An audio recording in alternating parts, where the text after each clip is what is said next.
Happy Sunday, guys! And thank God, it's Sunday! Ayan, kung pa-deliver ako ng Jollibee. Tapos na ako maglaba. Naglinis ako ng bahay kasi nga sobrang busy ako lately. Ilang days na akong busy. Ang aga umaalis. Ayun, kaya ngayon sabi ko ito yung time na maglalaba ako ng underwear tsaka maglilinis. Ayun, tapos ngayon ang update sa akin, pang third day ko dapat, pero alam niyo yun, first day ko, spotting na medyo dark brown, tapos very light lang yung menstruation ko, yung period ko until kahapon, tapos kanina parang, alam niyo yun, iba. Spot lang. So, wait lang, dito yung Jollibee. Nagpa-deliver na lang ako ng Jollibee. Anyway, meron pa akong mga itim-itim dito. Ayun, every month, 4 days lang ako nagkaka-mens. Pero ngayon, hindi ko alam bakit. 2 days lang. Hindi pa ganun kalakas. And ngayon, meron akong spotting color brown. Hindi ko alam kung ano. Pero para sure na makapag-workout na ako next week kung negative. Magpipiti akong mamaya, bukas, tsaka Tuesday. Pag negative pa rin for 3 days, mag-workout na ako ng Tuesday. Sabay na ako kay Heinz. Ayun. Pero kasi may nababasa ako, implantation bleeding yung tawag nila. Pero hindi pa ako sure, i-observe ko pa yung sarili ko. And baka pumunta ako kay doktora sa Tuesday. Pero bahala na. I-observe ko muna yung sarili ko. So guys, kakain muna ako, maliligo dahil medyo late na. Good morning na ako kasi syempre yun naman talaga lagi opening ng video ko. Pero ang dami ko nang nagawa kanina. So, kain muna ako. Nakapag-ayos na ako, hindi na ako masyado nakapag-vlog. Pagpasensya na medyo maputi yung dito ko kasi nilagyan ko siya ng Nichido finishing powder. Parang ginawa ko siyang baking. Kaya medyo puti-puti pa. Anyway, mamaya magta-try ako mag-PT hanggang Tuesday. Kasi nga hindi normal. 2 days lang ako nagka-period. Tas very light pa. And then kanina kung pwede ko lang ipakita sa inyo na yung mga lumabas kanina na parang spotting lang na color brown. Kung pwede lang talaga, pero basta alam niyo na yun sa mga naka-experience na implantation bleeding, or hindi ko pa sinusure na implantation yun, pero first time in my life na nagkaganto ako na 2 days lang yung mens ko. Tapos after that, puro spotting na. So, ewan ko lang. Ayoko naman i-claim, pero kung ano ibibigay ni God, go lang ako. Pero alam niyo yun, hindi lang normal. Gusto ko lang kasi ma-make sure bago ako bumalik mag-workout. Gusto ko 100% sure ako na kung negative ba. Anyway, hindi ko maayos tong kilay ko na to. Naiinis ako. Ito maayos, so napaka-pulido. Pero ito parang ang pangit pala. Wait lang, ayusin ko muna ulit. Ibababa ko sana yung yung ipapalondre namin, kaya lang sobrang bigat. Ayoko naman mag-take ng risk na ibababa ko yung ganun kabigat na na mga damit. Super dami na kasi. Tsaka may mga towels kasi kaya medyo mabigat. Mamaya na lang papababa ko kay Heinz. Tapos bukas or Tuesday na lang namin ipapalaundry kasi grabe, sobrang bigat as in. Grabe yung weather ngayon. Nagsisihulugan yung mga damo-damo. Sobrang lakas ng hangin. Sana hindi ako abutin pero sobrang dilim na. 5 o'clock. Magpa 5 pa lang pero sobrang na dilim. Tapos sobrang hangin dito.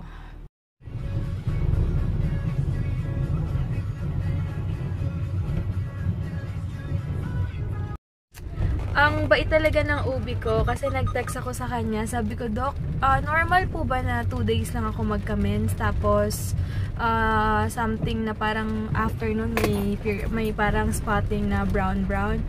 Sabi niya, kung normal naman daw yung vaginal ultrasound ko, di ba okay naman? Wala naman ako nakitang polycystic something na sinasabi nila. Wala naman sinabing ganoon din yung ubi ko last time.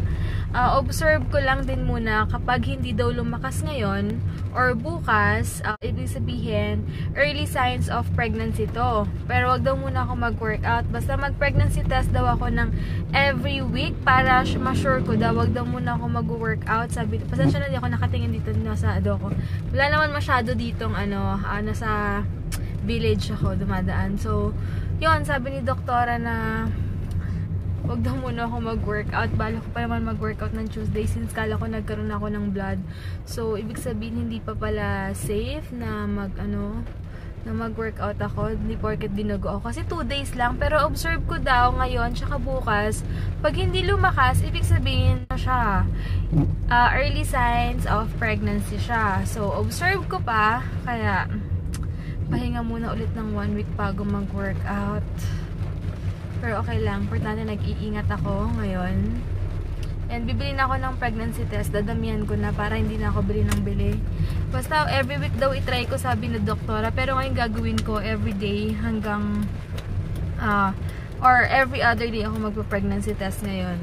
Pag pray ko daw na hindi daw lumakas, ibig sabihin yun na. So check natin, update ko kayo. Yun, natutuwa pa pala ako kay doktora kasi sabi niya, yung tinext ko siya, sabi niya, tawagan mo ako dito sa Casa Medica hanggat hindi pa ako maalis. Sabi ko, Dok, pagpasensyahan niyo na ako, super worried lang ako kasi, hindi ko alam kung mag-workout ako, gato, ganyan. Sabi ko, pasensya na, lagi ko ako yung pero at least napakabait ni Dr. Reyes. Wala akong masabi. Gusto ko siyang bigyan ng something kapag pumunta ako doon. Alam niyo yun, kasi sobrang, napaka-approachable niya. Sabi ko nga, Dok, pasensya na, lagi akong nangungulit lately kasi nga sa naramdaman ko, syempre, ayoko, kasi gusto ko rin mag-workout, pa sure na akong negative ba, ganito, ganyan, kung normal ba itong naramdaman. Sabi niya, naku, walang problema yan. Sabi niya, basta mag-text ka lang. Diba? Napakabait. Wala akong masabi. Kaya gusto ko siya bilan or bigyan ng something pagbalik namin dun. Talagang, iba rin kasi yung nararamdaman ko. Hindi talaga normal. O hindi lang din siguro dahil na iniisip ko lang to, pero alam niyo yun, iba yung nararamdaman kong mga signs lately. Tsaka yung 5 to 6 days na parang nagka-cramps ako na magkakaroon na ng walang lumalabas, which is di normal, alam niyo yun. Kaya alam ko yung katawan ko, kaya hindi talaga normal. So gusto ko lang din makasigurado. Pero wala naman sinasabi sa akin na may kung may cyst ako sa kung saan-saan man na sobrang lala na parang alam niyo yun. Kaya yun, so update ulit. Pasensya na, napakadaldal ko. Wala kasi ako makausap, so kayo na nakakausapin ko mamaya. Mamaya ulit magkwentuhan tayo.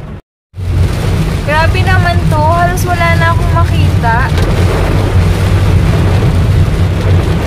Lakas ng ulan. Ito na pala ako ngayon sa test. Pupunta muna ako ng Watson kasi bibili ako ng pregnancy test. Yun, tapos lakad muna ako. Yan, super sale pala sa pen shop. 50% off. Ito na ako dadaan para ayoko na masyadong maraming tao sa baba. Cute naman, no?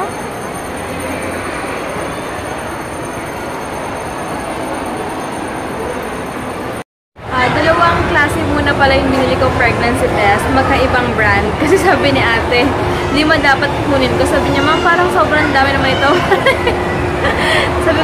Sabi niya, i-take ko daw ng every other day na lang. Antayin ko dalawa daw, at least 2 or 3 muna daw bilhin ko. So, pero 2 na lang muna binili ko. Hoarder na naman ako. Nagpapanik na naman ako ng ay lang ko. Pero at least nakabili na ako ng 2. So, check ko, mas okay daw pag early in the morning, pagkagising, first baby daw. So, check ko. Ang galing mo, yung Katie doll, meron silang, hindi ko alam kung paano gamitin to, pero mask ba to? Kasi nakalagay, apply gold essence, then rub. Pero parang gusto ko tong crayons. Meron silang ready to white nude, cream naman to. Yung nito. Ito pala guys, moisturizer. So, ito na lang siguro, hindi ko alam kung pwede rin tong before makeup. Hindi ko alam.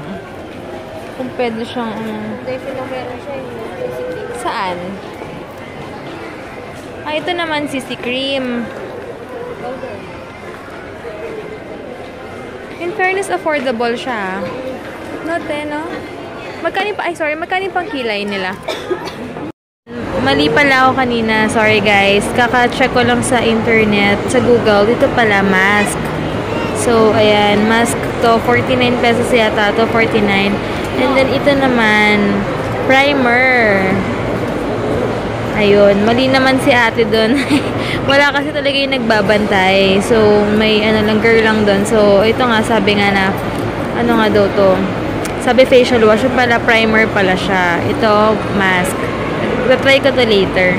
Ako, pero kasi wala na ibang available na dito. Wala na, may Subway. Subway na lang? Healthy pa. Sige. Okay, kain akong gulay. Tsura! Sige, tas mamaya. Paasa. Paasa lang ako. Ano, sabihin plastic ako off-cam, ganon. Ha? Ayun, kasi kumain ako, di ba, late na, mga 3 o'clock. 3 o'clock na dumating yung Jollibee kanina. Tapos, kumain ako ng chicken, pero parang gutom pa ako. Parang ano, ewan pa?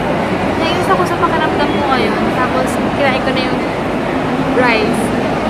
Tapos, wala sila available na pepperoni. So, hindi na ako kumain. Ewan ko. For sure, magugutom. Gutom ako ngayon sa lahat ng ulo ko. Pero, ewan ko kung ano kakainin ko. Baka Subway, pipilitin ko na lang kumain. And, kailangan din bumili ng fruits. Hindi na ako nag-fruits. Tagal ko na din nag-fruits. Sa rest day mo nga, bili tayong fruits. Sasakaan ka ng ano, almanza. Hindi ba tayo bumibili? Oo nga, bili na ako ng fruits. Sakit na ulo ko. To the Cinema 6, 1911. How many of you are going to Las Piñas? So on your feet, we'll go straight to our Bible. What about eternal death penalty? What about that? Only because you had murder, you were angry in your heart. You see, the underlying reason behind murder is more than just that. It's a spiritual issue, and the issue is sin. Sin. James chapter 4 verse 1 to 2 says, "What causes quarrels and what causes fights among you? Is it not this, that your passions are at war within you?" You know, it's crazy because the Apostle Paul was saying, you know, I want to do certain things, but you know, what did he say? I want to do what I don't want to do, but I do what I don't want to do. If you understand what I'm saying. In other words, he was battling against himself. There was a struggle because he knows that it's not right, but your flesh is waging war against you. It's your passion. It's the sinful nature in all of us. James chapter 4 verse 1 to says, you desire and do not have, so you murder. You covet and cannot obtain, so you fight and quarrel. You do not have because you do not ask. Guys, it's okay. You can come to God and ask. Amen. Don't envy your brother, your sister. Bakit siya ganun? Tagal-tagal na tagal ko ng Kristiyano, wala pa rin blessing. You know what I'm saying? Sometimes you could look at argument and then compare yourself. You don't have because you don't ask. We need to stop. Stop it. Sabi nga ni Duterte, diba? You gotta stop. You could pray and ask God. Amen. There are people in your life that have offended you. Are you annoyed when you see this person? Are you irritated when you see this person? Are you hurt, exasperated, provoked, displeased, enraged when you see this person? Ingat tayong malalim. Because we are capable. We are capable. Not saying you're a murderer, but we have the capacity, the propensity to murder. Proverbs 37 verse 8, that's why it says, refrain from anger and forsake wrath. Fret not yourself, it tends only to evil. Someone once said that anger is an acid that can do more harm to the vessel in which it is stored than on the person on which it is poured. Actually, the victim is not the offender. The victim is the one offended. Actually, it's us. So, do not be angry. Can you say that with me? Do not be angry. Look at the person beside you, say, do not be angry.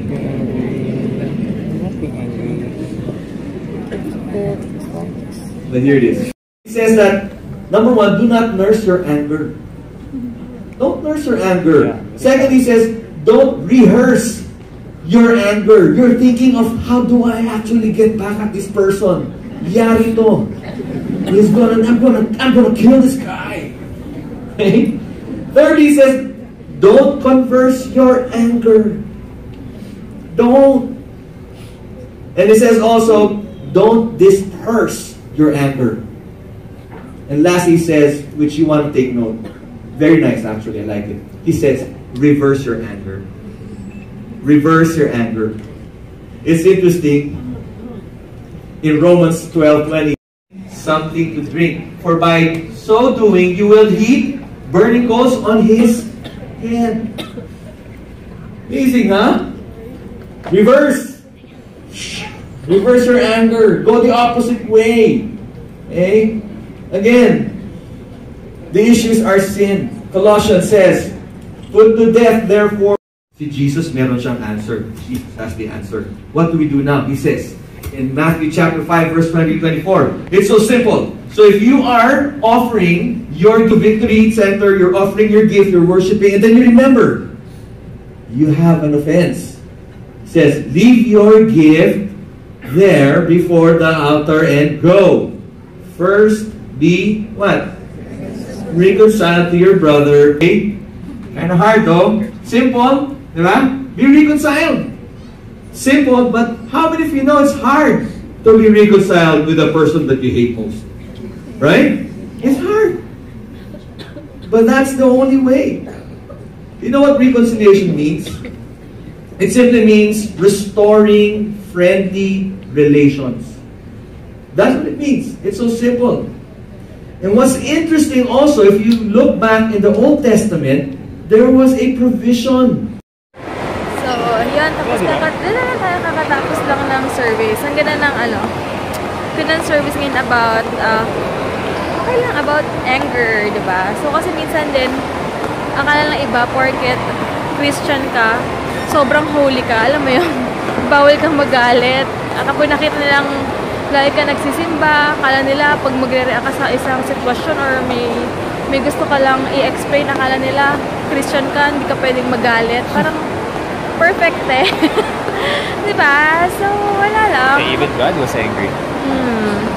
Ewan ko iba kasi ayun, DQ, Jalo. Hindi, wala yan. Meron yan. Gusto ko kasi ng gusto ko ng cheesecake na ice cream. Hindi, meron din yan for sure. Diyan na lang tayo. Wait na, mababala kami. Ngayon, tsaka isipin natin, wala nang perfect sa mundo, so huwag tayo mag-judge. And love lang. Maging masaya lang tayo sa ibang tao, diba? Ayun, grabe hinihingal lang ako. Gusto ko talaga ng DQ cheesecake ice cream na yan.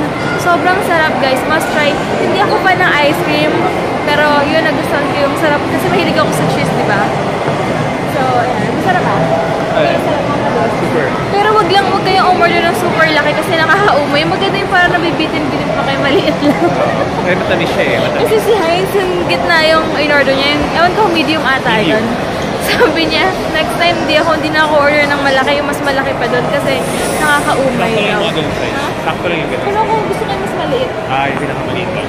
Papansin ko din lately, pag nagugutom ako, parang may maiit sa tiyan ko. Alam mo yun? Parang may ibigas din, hindi mo maintindihan. Oo.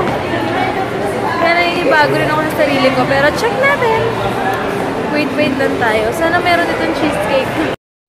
In-order ko tong 69. 69 pesos ba yung isa? 79 po. 79 isa. Ito 89. 99. 99 yung... iba pala yung price nila. Okay. So, ayan pala yung cheesecake, guys. So, kaya pala ang sarap kasi cheese na cheese. Promo lang nyo ba yan? Promo nyo lang yan? Hindi po. So, forever na siya nandyan? Yung cheesecake po. Yay! Hindi siya yung parang seasonal lang. Depende lang po sa namin. Kung tatangkilikin ng tao. Kung tatangkilikin. Mabenta. Kasi di ba yung mga Oreo, di ba parang di nawawala yan eh. Kasi sana yan hindi matanggal. Di ba nila ikaw mabibili para hindi matanggal? Kaya mabili na ako kasi parang maramdam. Bye na kami, guys. Binaba ko na yung buhok ko. And cute pala pag pag galing sa ginanon ko yung hair ko. Basta alam mo na yun. Jolly ka na. Paalam ka na. Paalam mo tayo dito.